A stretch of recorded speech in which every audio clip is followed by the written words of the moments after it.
Hi, good morning. I'm Richard Biggs. I'm the CEO of Cube Intelligence, and I'm here to talk about some questions that you have for our business today.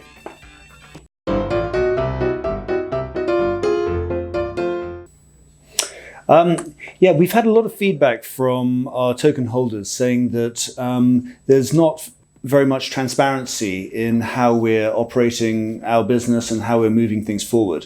So instead of spending a lot of time on social media, like responding on Twitter and whatever, we thought that this would be a better medium for us to be in contact with our token holders. You have a lot of questions, so I believe that Yunjae has collected some questions for me. This will be a way for us to reach out to the token holders to show what we've been doing and how our progress has gone.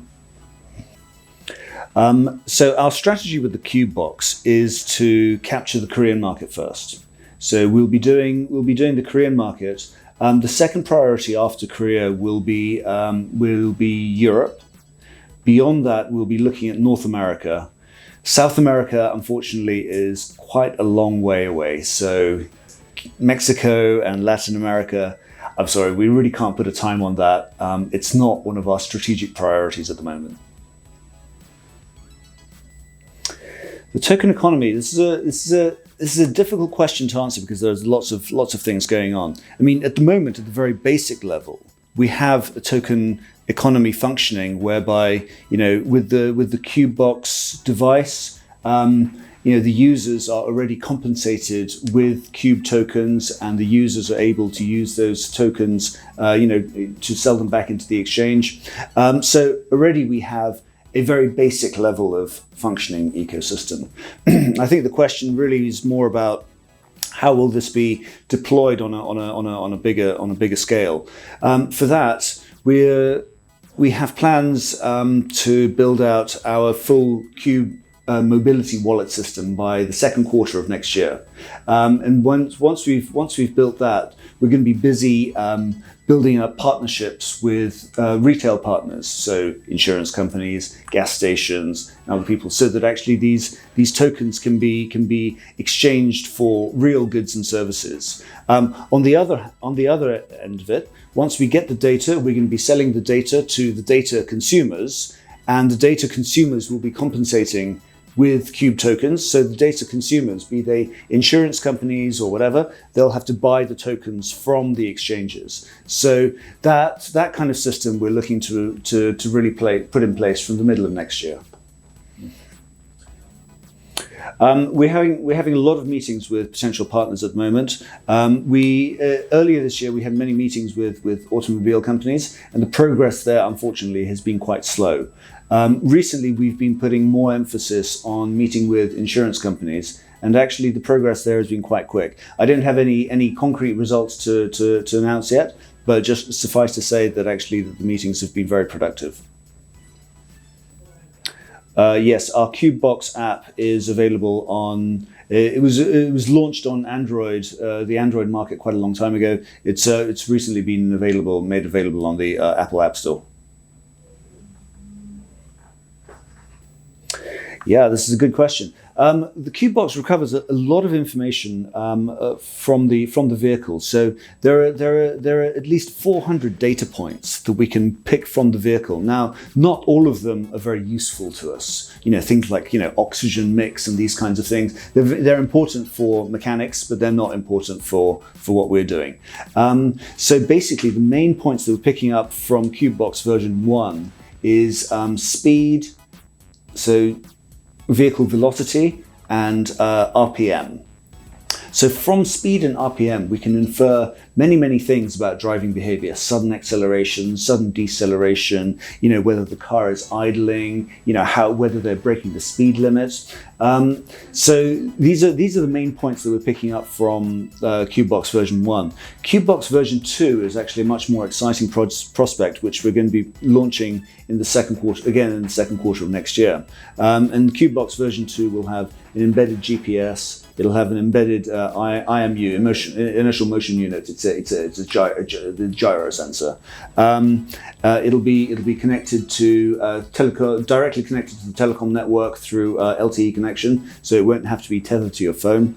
And so from the CubeBox version 2, we'll be able to get really quality data about, exactly where the location of the vehicle is, which is important for fleet management, but also combining the location and velocity data, we can start building up a map of where the traffic hotspots are in a city. We're also getting emissions data from the CubeBox, so we can start building up a heat map of emission data. And this data is really critical for smart city planners, but it's also very the vehicle driving data. It's very important for insurance companies and for car mechanics, fleet management companies. Yeah.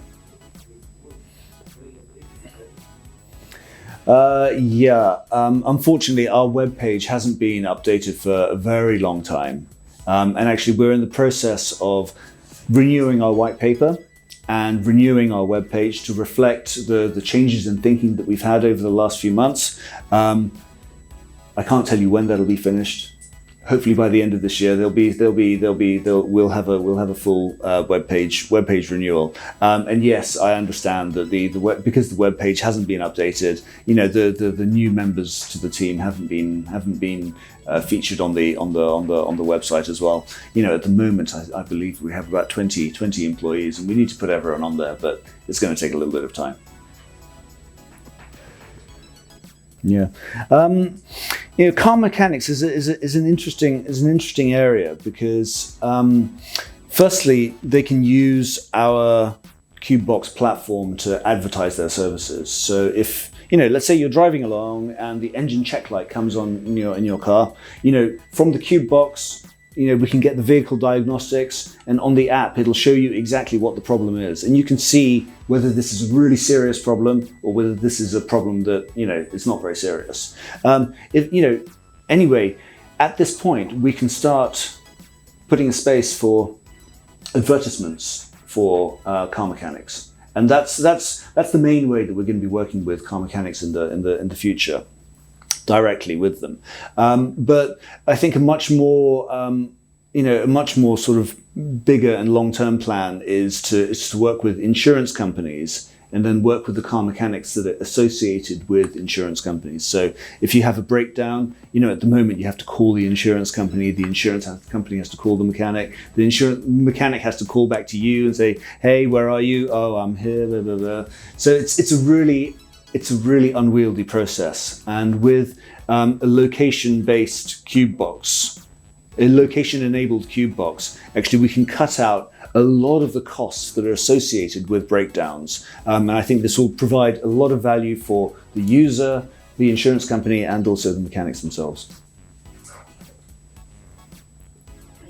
I think the second part of the question was, is there do we need a consultancy about car mechanics? If anyone has domain expertise in this field, we'd love to talk to you. Yes. The roadmap for 2019 is broadly finished. We're going to be announcing that in December.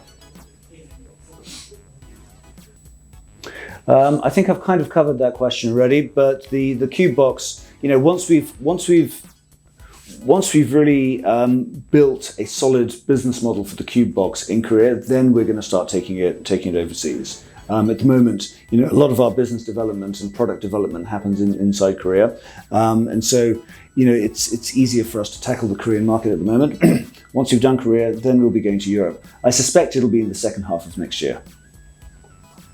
Yeah, the CubeCar, as I understand, you understand that CubeCar is a separate company from Cube Intelligence.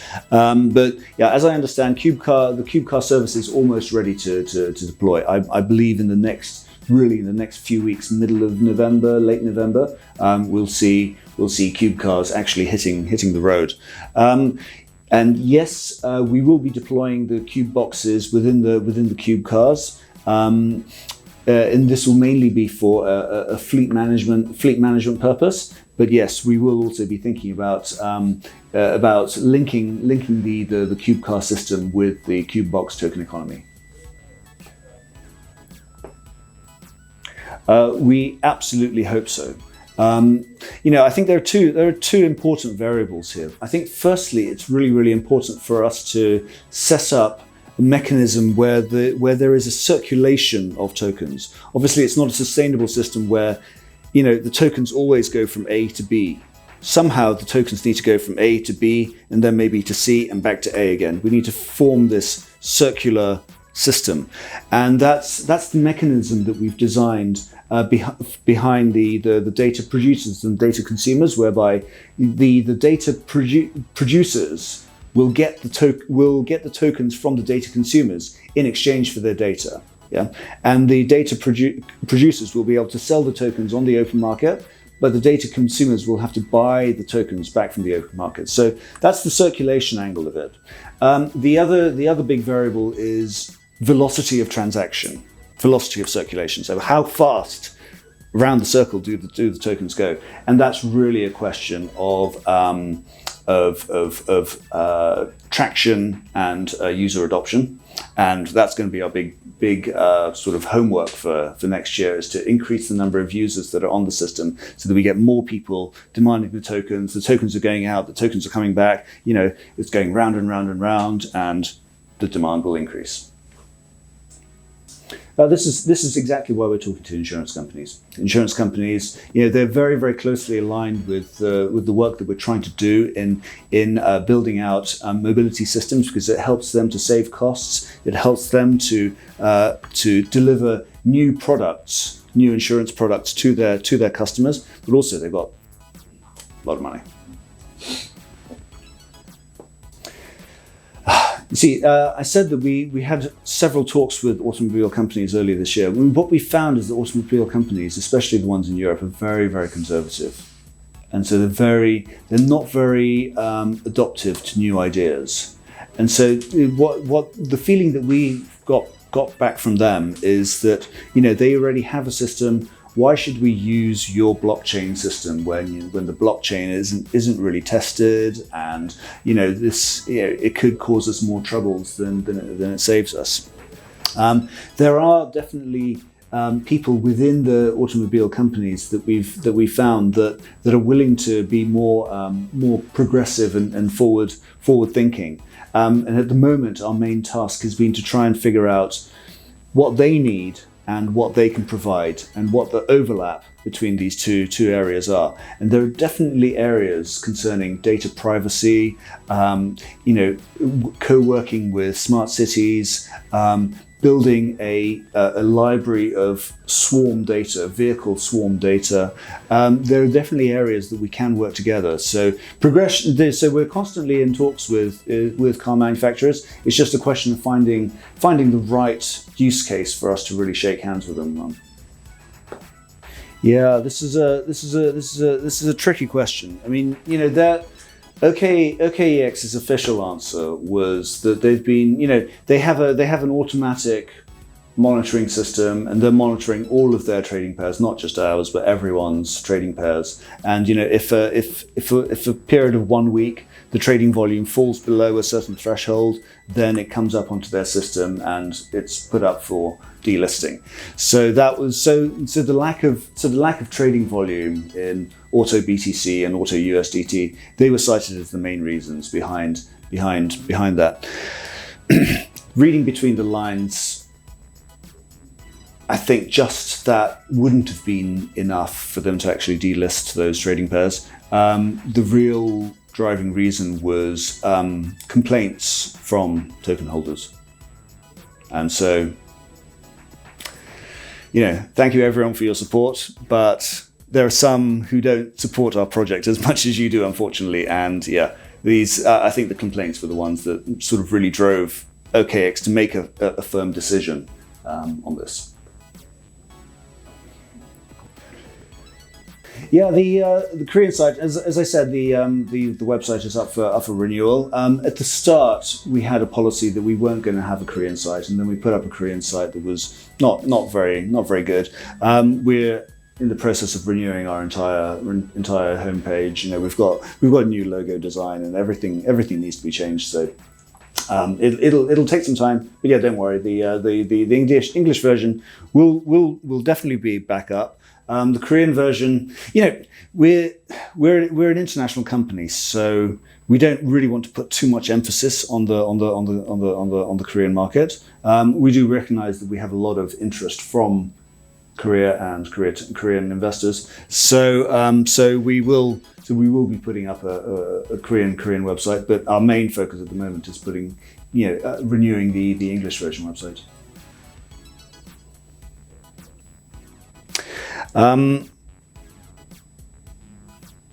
In terms of size, realistically, I don't think we're going to be the size of Google or Apple. But at the moment, we have a small window where we have an opportunity to really capture a huge amount of market share in the mobility data space. Now, data generally is already really has already been captured by a number of large tech companies. But at the moment, no one is really looking into mobility data because it is so diverse. You have mobility data from cars, you have mobility data from individual walking data from apps, you have mobility data from public transport, you have mobility data from car sharing, bike sharing schemes. So there's so many different types of mobility data there, and it isn't really being aggregated at the moment. And by aggregating that, we can get really, really good insights about how people move within a city. Yeah. And based on that, we can provide all sorts of services to the city, but also build products on top of that data through insurance companies and automobile companies and whatever. But this window isn't going to last forever. So it's really important for us to grab this market while it's open. And so in 1 year, realistically, we will only have just launched the business. In 5 years, we will be a major world player by then. And in 10 years, hopefully we can really, really expand our business to become a really, really solid, huge tech giant, shall we say. So really on the 5 year time scale is really where we're looking at for us to become, if we're ever going to reach $1 billion valuation, it'll be within 5 years. The last question is, when does Yoonjae get a pay rise? And the answer to that question is when the token price goes up.